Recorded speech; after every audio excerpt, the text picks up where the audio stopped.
Okay, so I got Hannah here. We're gonna do a reaction video, and we're gonna react to this.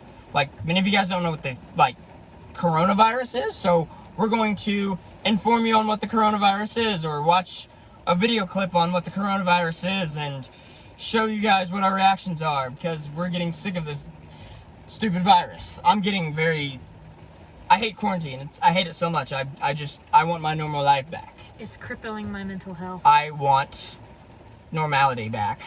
So, but anyway, okay. Let's see what the coronavirus is like. Let's see what the coronavirus actually is for all you people who don't know what it is. 2019, the Chinese authorities notified the world that a virus was spreading through their communities. In the following months, it spread to other countries, with cases doubling within days. This virus is the severe acute respiratory syndrome-related coronavirus 2 that causes the disease called COVID-19 and that everyone simply calls coronavirus. What actually happens when it infects a human, and what should we all do? Die. I'm kidding. Not die. A virus is really just a hull around genetic material and a few proteins, arguably not even a living thing. It can only make more of itself by entering a living cell. Corona may spread via surfaces, but it's still uncertain how long it can survive on them. Its main way of spreading seems to be droplet infection, when people cough, or if you touch someone who's ill and then your face, say rubbing your eyes or nose. The virus starts its journey here and then hitches a ride as a stowaway deeper into the body. Its destinations are the intestines, the spleen, or the lungs, where it can have the most dramatic effect. Even just a few coronaviruses can cause quite a dramatic situation. The lungs are lined with billions of epithelial cells. These are the border cells of your body, lining your organs and mucosa, waiting to be infected. Corona connects to a specific receptor on its victim's membranes to inject its genetic material. The cell, ignorant of what's happening, executes the new instructions, which are pretty simple: copy and reassemble. It fills up with more and more copies of the original virus until it reaches a critical point and receives one final order: self-destruct. The cell sort of melts away, releasing new corona particles, ready to attack more cells.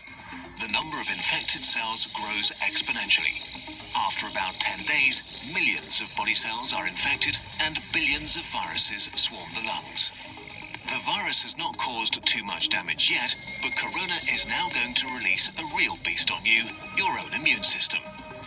The immune system, while there to protect you, can actually be pretty dangerous to yourself and needs tight regulation. And as immune cells pour into the lungs to fight the virus, corona infects some of them and creates confusion. Cells have neither ears nor eyes. They communicate mostly via tiny information proteins called cytokines. Nearly every important immune reaction is controlled by them. Corona causes infected immune cells to overreact and yell bloody murder. In a sense, it puts the immune system into a fighting frenzy and sends way more soldiers than it should, wasting its resources and causing damage. Two kinds of cells in particular wreak havoc. First, neutrophiles, which are great at killing stuff, including ourselves. As they arrive in their thousands, they start pumping out enzymes that destroy as many friends as enemies. The other important type of cells that go into a frenzy are killer T cells, which usually order infected cells to commit controlled suicide. Confused as they are, they start ordering healthy cells to kill themselves too. The more and more immune cells arrive, the more damage they do, and the more healthy lung tissue they kill.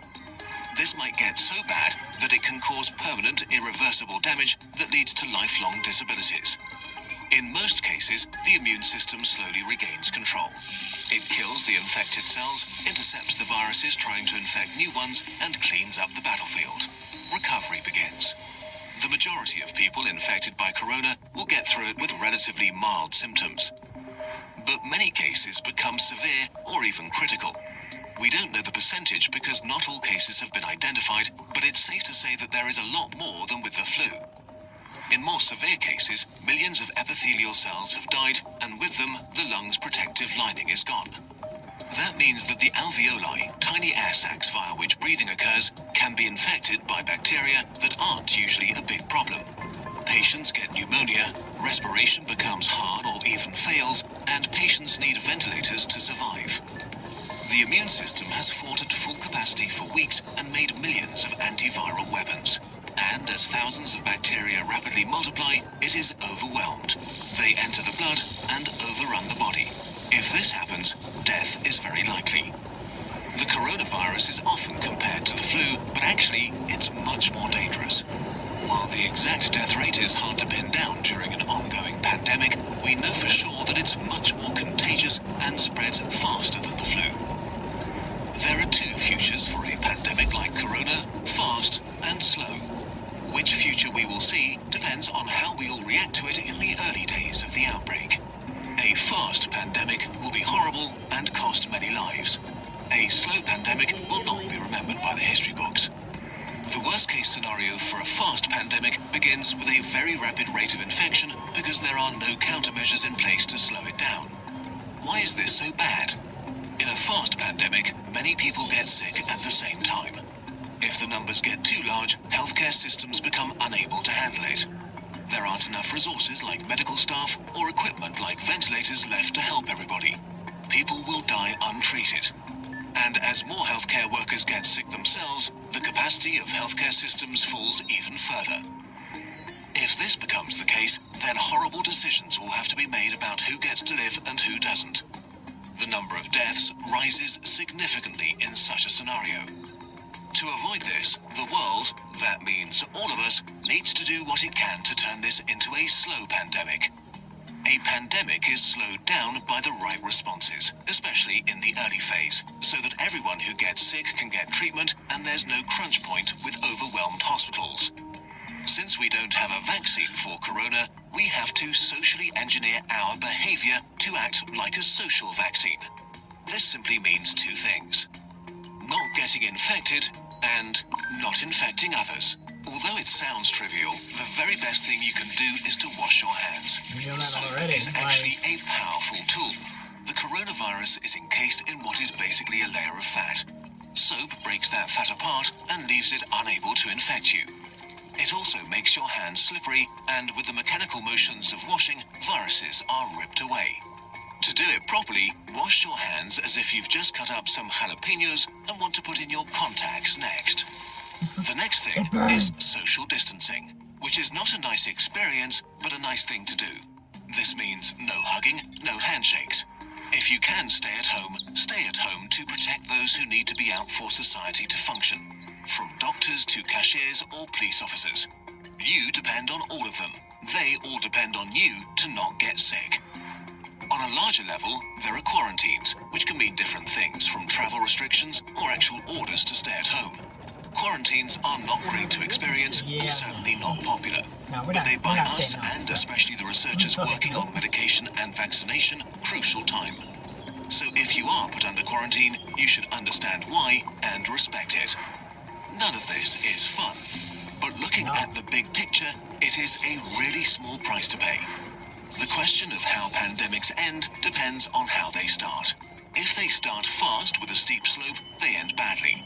If they start slow with a not-so-steep slope, they end okayish.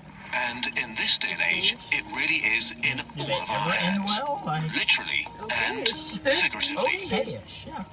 A huge thanks to the experts who helped us on short notice with this video, especially Our World in Data, the online publication for research and data on the world's largest problems and how to make progress solving them.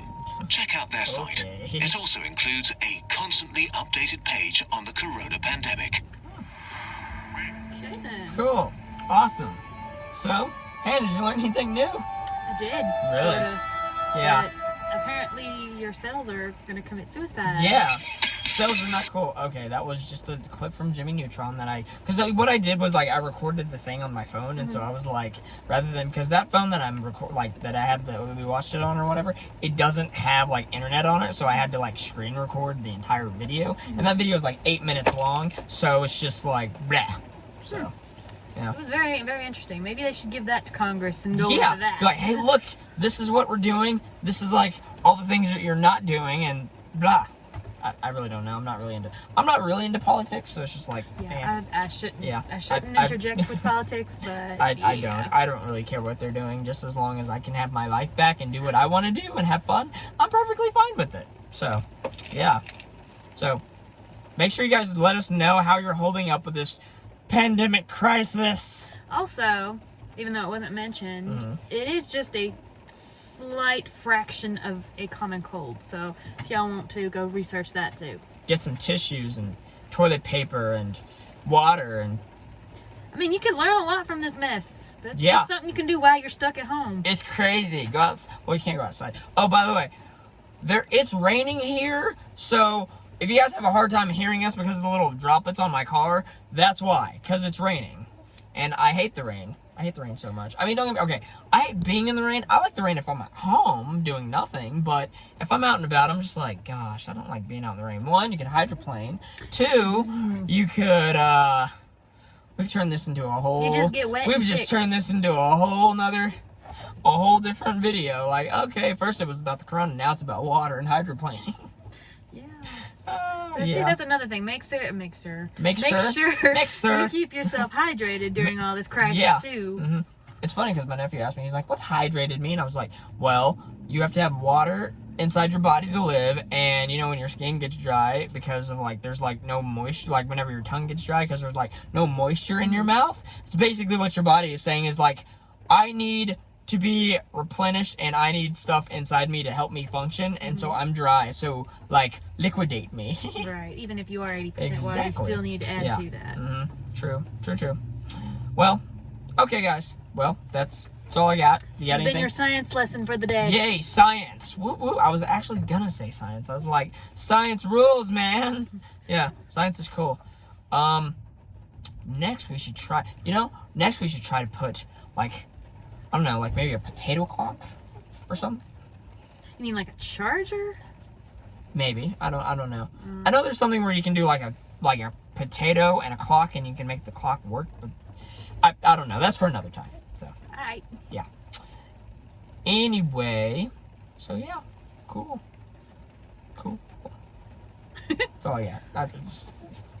I'm not good at ending stuff, so I'm just like, Alright, this whatever. is Walt and Hannah signing out. Bye. Later. Okay.